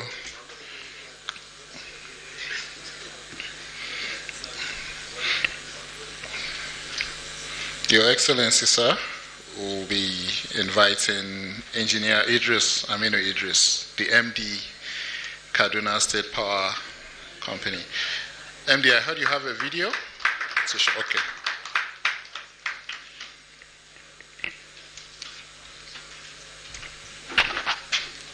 Thank you very much. Good afternoon. Your Excellency, sir, the people's-oriented governor, the unifier governor, the action governor, my governor, the governor of Kaduna State, Senator Malam Obasani, CON, all commissioners of Kaduna State here present, the MD, Ari and his team, I would like to stand on the existing protocol. Before I go into my presentation, I would like to have a 5-minute teaser documentary by Kaduna State government. State, founded in 1912, is the heartbeat of northern Nigeria, a land where history, commerce, culture, and learning converge. Known as the Center of Learning, it is home to Ahmadu Bello University, the Nigerian Defense Academy, and other world-class institutions. Beyond education and industry, Kaduna is also a place of hospitality, where diverse cultures, cuisines, and festivals showcase a vibrant lifestyle that blends tradition with modernity. Strategically located and connected by air, road, and rail, Kaduna is the gateway to a 100 million consumer market and one of Nigeria's most industrialized states. Its real strength, however, lies in its opportunities, from fertile farmlands and rich minerals to expanding infrastructure and thriving urban communities. Let's explore the sectors shaping Kaduna's transformation into a hub of growth and opportunity. Agriculture and agro-industrial drive. Agriculture is Kaduna's economic backbone, employing millions and feeding Nigeria. With 4.6 million hectares of arable land, the state leads in maize, ginger, tomatoes, and soya beans. Irrigation systems and mechanization are driving year-round production, while clusters in dairy, poultry, and fish farming are boosting agribusiness. In 2025, Kaduna launched Nigeria's first special agro-industrial processing zone at Dakitakwas, turning raw harvest into export-ready products and creating new jobs. Mining and solid minerals. Beneath Kaduna's fertile land lies an abundance of minerals: gold, lithium, iron ore, gemstones, and tin. In 2025, Nigeria's first lithium processing plant opened in Kangimi, marking a milestone in the country's move toward battery materials production. The state has secured over 50 mining licenses and is supporting investors through geological mapping, community engagement, and incentives. Infrastructure and connectivity. Infrastructure is at the heart of Kaduna's modernization. 78 road projects totaling 775 kilometers are underway, easing travel between rural farms, industrial hubs, and urban centers. The landmark Kaduna Bridge now links Kabala Costain to Aliyu Makama Road, while the Abuja Kaduna-Kano Railway, now under construction, is set to strengthen regional trade. Energy infrastructure is expanding with the AKK gas pipeline, Nigeria's first LNG and LCNG plants in Kakao, and the 215 megawatts Kudende power plant nearing completion. Together, these projects position Kaduna as a logistics and energy hub for West Africa. Education.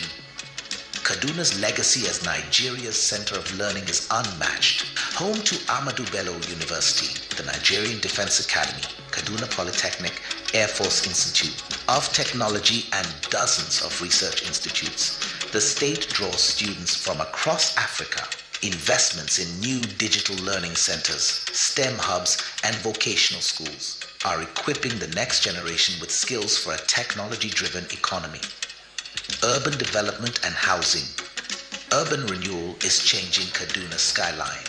New resettlement areas are providing modern homes, schools, and clinics for families. In different parts of the state, economic zones are being developed to host agro-processing, light manufacturing, and tech industries, creating jobs and attracting investors. Across Kaduna, new housing estates and shopping malls are meeting the needs of a growing population. In Anguwan Dosa, a major new extension is taking shape, supported by the ongoing construction of a bridge that will ease connectivity and open up more opportunities for residents, security, and stability. As host to the Nigerian Defense Academy, the Armed Forces Command and Staff College in Jaji, and several police training schools, the state is a center of national defense. At the community level, strengthened policing has reopened farmlands once abandoned, restoring livelihoods and building investor confidence. Governance and investment climate. Under Governor Ubasani, Kaduna has cut bureaucratic delays, embraced transparency, and streamlined public services. Ranked number 1 in ease of doing business in Nigeria, the state offers one-stop investor support through the Kaduna Investment Promotion Agency and is a proud member of the World Association of Investment Promotion Agencies. Invest in Kaduna, your gateway to northern Nigeria and beyond. Kaduna State, founded in 1912, is the heart. Thank you very much. I think with this, His Excellency will end up giving a lot of citizenship to the rescues. So I will go to a just 3-minute presentation to show the opportunities in Kaduna. Next slide, please. The overview of Kaduna, the background on power, the mandates, strategic plans for expanding renewable energy across the state, partnership opportunities, and policy support.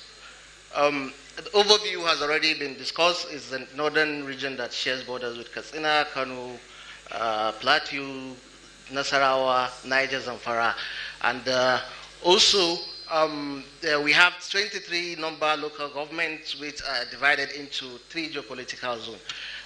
The Kaduna State's solar intensity is the northwest, where Kaduna is located, exhibits high solar potential. Let's go to the next slide.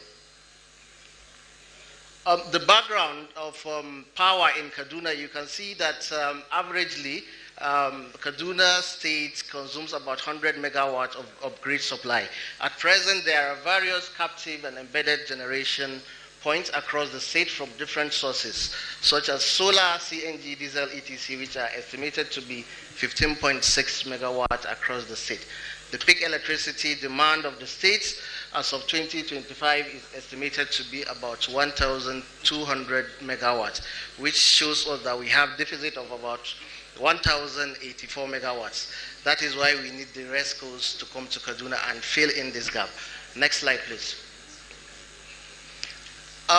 You will agree with me that Kaduna is unique in its approach, and based on this, the Kaduna State government needs to establish a special purpose vehicle on power development.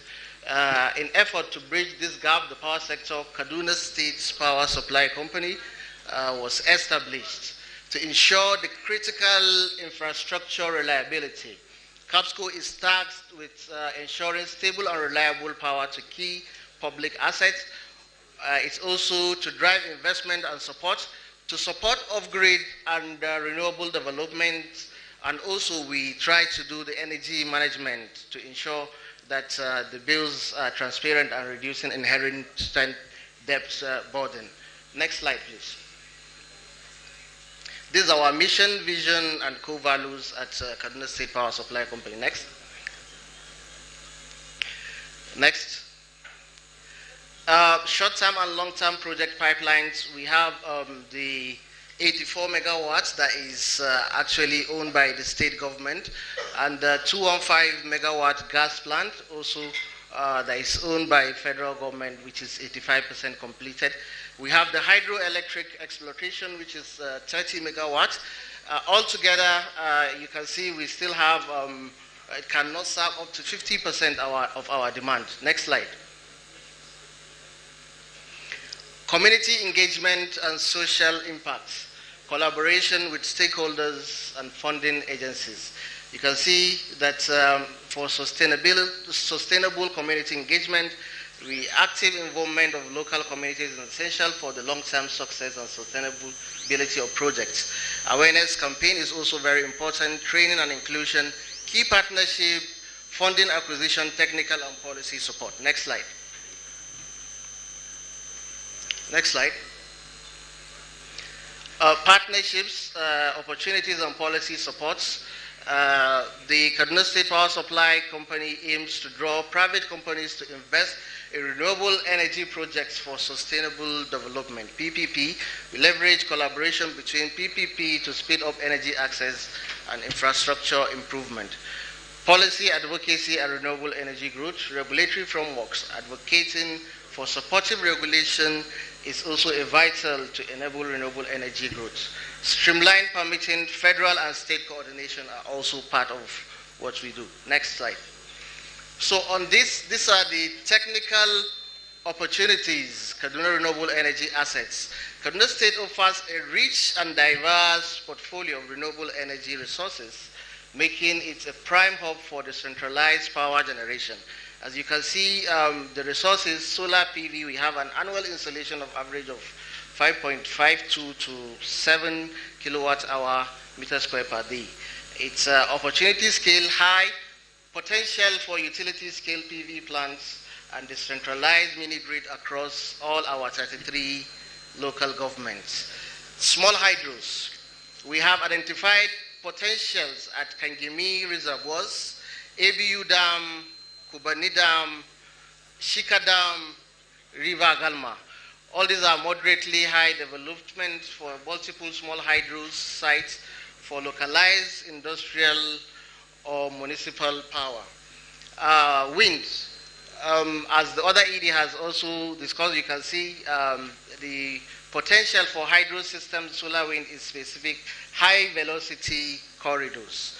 For critical minerals, we have presence of nickel, cobalt, and graphite, which also strategy to correlate the renewable energy generation with local manufacturing of storage components, creating a full cycle of energy ecosystem. Next slide, please. Other opportunities and investment anchors. The Kaduna State is also committed to creating a level environment for private capital. We prioritize investment in some key areas. Industrial and economic anchors, such as the Kaduna Green Economic Zone. We have, the Kaduna State government has built a 2x60 MVA transmission substation that is a hub to integrate renewable energy system into the industrial zone in Kaduna. We also have opportunity in IPP's large captive solution, grid connecting or hydro mini grids.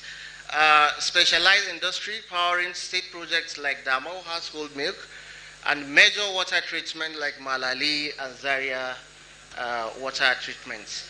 For also rural and social electrification, mini grids, through Kaduna State Power Supply, we have also done a lot of mini grids projects that powering the rural communities. Educational sector, we are also working towards achieving 80 to 100 kilowatt of solar energy to power our computer labs in 23 local government of Kaduna State. Next slide. What are the incentives and partnership structure? Why should you come to Kaduna? You can see that we have structure in place.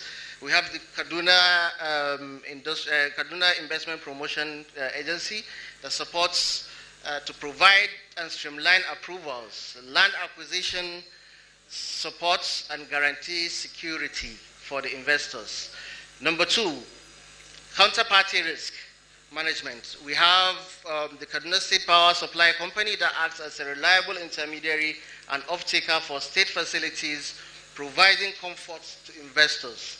Number three, successful models. We have already successfully attracted major solar developers, demonstrating investors' confidence in the state. I think the next is just call to action. Fast-tracking sustainable electrification. Kaduna State can only achieve its electrification goals through partnership. We invite the REA, our partners, to focus on these immediate needs. Project co-development, industrial power development, hydro feasibility. Next slide.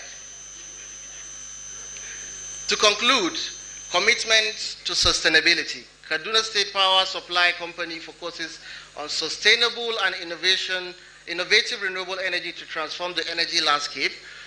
The state government is keenly observing the unfolding event and activities surrounding the EA 2023 as a move to make amendment to EA 23 and National Assembly towards own act for the Kaduna State electricity market. Collaboration and planning. Strategic collaboration such as REA, other governments and multilateral agencies. Investment for power access. Investment in infrastructure and technology will drive reliable power to availability for all residents. The governor and the government is willing to ensure these investments are done in sustainable and realistic manner. Kaduna is ready, the resources are available, the commitment is absolute. We are ready. Thank you very much and God bless.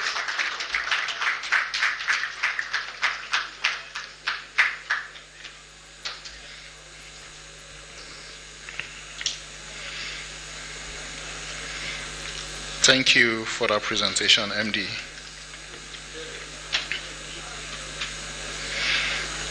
Ladies and gentlemen, can we keep the room a bit quiet, please? Because we're about to have the most important speech of the day, a commitment speech by His Excellency Senator Uba Sani. Ladies and gentlemen, join me as I welcome His Excellency, the Executive Governor of Kaduna State, Senator Obasani.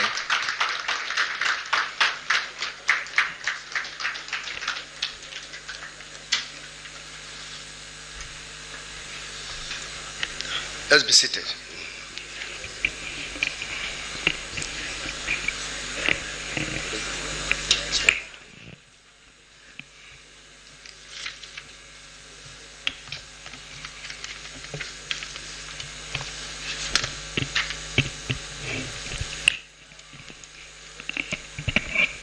The Managing Director and Chief Executive of Rural Electrification Agency, my brother, Mr. Abba Aliyu and his management team here present, the Chairman of the Board of NEMASA, Malan Yusuf Hamisu Abubakar, the Executive Director, Nigerian Integrated Water Resource Management, who is also with us here, Malan Aminu Zaria, the Secretary to Kaduna State Government, Dr. Abdulkadir Maazu Mayeri, and other senior government officials from Kaduna State that are here present, local and international investors here present, members of the press, ladies and gentlemen. It is with immense pleasure that I welcome you all to this crucial state-by-state renewable energy roundtable with a team from policy to impact. Sustaining the new Kaduna State electricity market for access, investment, and industrial growth. Let me start by extending my profound appreciation to the Rural Electrification Agency for conceiving and executing this initiative, which is a powerful engine for our shared goal of comprehensive, sustainable electrification. For too long, the challenge of reliable power has constrained the enormous potential of our state. We know that energy is not just a utility. It is a fundamental infrastructure for development. It powers our schools, drives our industries, and improves the quality of life for every family. That is why the government of Kaduna State has made energy transition a core pillar of our economic and social agenda. We are committed to moving beyond addressing legacy power challenges and embracing modern, decentralized, and sustainable solutions. This roundtable is not a mere opportunity for discussion. It is the platform where strategy meets capital. It is where our local development priorities are aligned with their technical expertise and financial capacity. Kaduna State is uniquely positioned to lead Nigeria's renewable energy transition. Kaduna is uniquely positioned to be a leader in renewable energy, given our abundant natural resources. We have significant potentials for solar energy with high solar irradiation levels are ideal for large-scale solar power projects. Additionally, our expansive agricultural sector provides ample opportunities for biomass energy production, and our water bodies present untapped hydroelectric potentials. These renewable energy resources are key to our strategy for sustainable development and economic growth. Our commitment to you, our prospective partners, is reflected in three clear pillars. Number one, policy certainty. We are creating a regulatory environment that is transparent, predictable, and supportive of private investment in the renewable energy space. We are dedicated to removing bottlenecks and reducing the cost of doing business in our state. Number two, off-grid expansion. We see mini-grids and standalone power system as the fastest way to electrifying our hard-to-reach communities. We are ready to provide the necessary support from land allocation to community engagement. Number 3, industrial power solutions. Our major industrial clusters and agricultural processing zones required stable, cost-competitive power. There is a massive opportunity here for utility-scale solar projects and independent power producers, IPPs, to supply power directly to businesses, driving jobs creation and economic growth. A call to partnership. To the investors and development partners gathered here today, Kaduna State is open for business. We invite you to look closely at our investment climate, engage directly with the Kaduna Power Supply Company, KASCO, and our planning team, and identify projects where your expertise can generate both significant returns and immense societal impact. We believe in joining partnership where risks are shared and successes are mutual. We are not just seeking contractors, we are seeking long-term partners who share our vision for a sustainable power future. Let this roundtable mark the moment when we move from proposal to tangible project execution. We are ready to work with you to make Kaduna State the model for renewable energy and development in Nigeria. Before I end my remarks, I just want to seize the opportunity again because I've just finished reading my speech, but I want to say one or two things because I have listened carefully to the comments and presentation by some of the most brilliant young people I've seen recently. But first I would like to commend the Managing Director and Chief Executive of REA, my brother Abba Aliyu. You have done extremely well within a very short time. You have repositioned the entire agency, and I can stand here without any fear of contradiction that this is the most functional agency in the whole of Nigeria.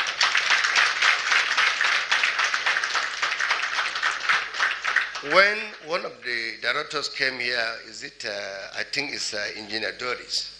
Engineer Doris, let me confirm what you said. I had privilege to discuss with President Bola Tinubu on many occasions about REA, and he's proud of what they're doing.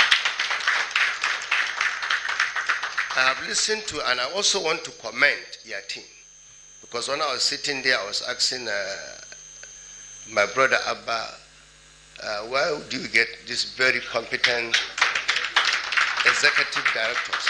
Because the presentation by Engineer Doris Ubo, by Engineer Umar A. Umar, as well as Engineer Olufemi Akinye Lure, and even the presentation also of Ayode Boyega were excellent. Not to mention the presentation of Mohammed Jibril, who wanted to zoom down to the house of our commissioner. And of course, I can say here that you have zoomed up to your house because I'm not the house. And of course, I can say that we're really proud of what you are doing. But of course, I'm really impressed when I look at the areas you are focusing on. You are talking about education, agriculture, which is very important, healthcare. You also talk about transportation and ensuring that you get down to the communities. We talk about security. You could not have done what they are doing without addressing the problem of insecurity. When we came as a government, we look at the whole situation. We believe we wouldn't be standing here talking about investment in Kaduna if we do not address the issue of insecurity. So what is the issue of insecurity in Nigeria? That is why everyone is looking at Kaduna as a role model. Why? Because when we came in as a government, we have to look at the symptoms and drivers of insecurity. And I can stand here to tell you, because someone may mention, was it Doris or Olufemi, and talk about my time in the Senate. We look at it. We could not address the issue of insecurity just using kinetic approach. Because when we look at the symptoms and drivers, most of the problem are economic crises. That was the issue. And that's the reason why we kept saying, and I'll continue to say it here, good governance is about non-kinetic approach, nothing more than that. It's about good governance. if we take development to every part of our communities, particularly rural communities, where when you go today, standing here, I can tell you, the only statistics that is missing here is the number of people that are completely financially excluded. If you go to that statistics, you will be shocked. Many communities in Nigeria are completely, most of the people there, about 70 to 60% are financially excluded. That's the reason why we're facing the issue of insecurity because of poverty, unemployment, and hopelessness generally. What they are doing is not only taking electrification to rural areas, it's addressing insecurity, addressing poverty, addressing unemployment, and addressing many other issues. At this juncture, I want to thank you, but you should be rest assured that I'm your number one supporter and we are going to partner together. We are proud of you. Thank you very much.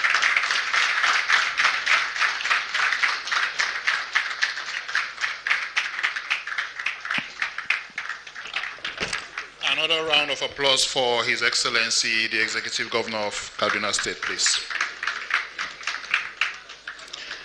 Your Excellency, sir, just so we don't bring you up twice to the stage, we'll be signing the MOU between the REA and the Kaduna State government. We'd like to invite the MD of REA and the executive team of the REA.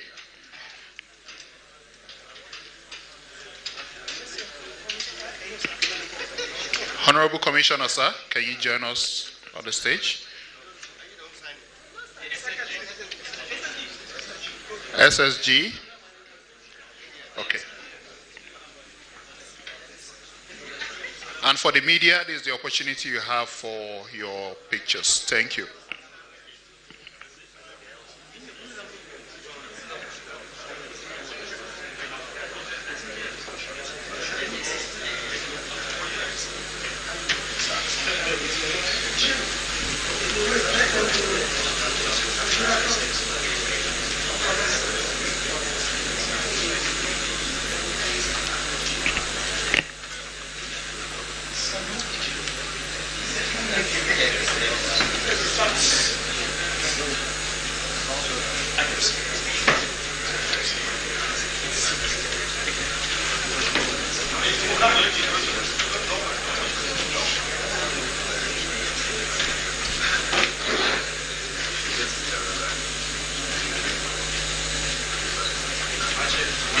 He will come on. I'm sorry. We don't want to stay behind.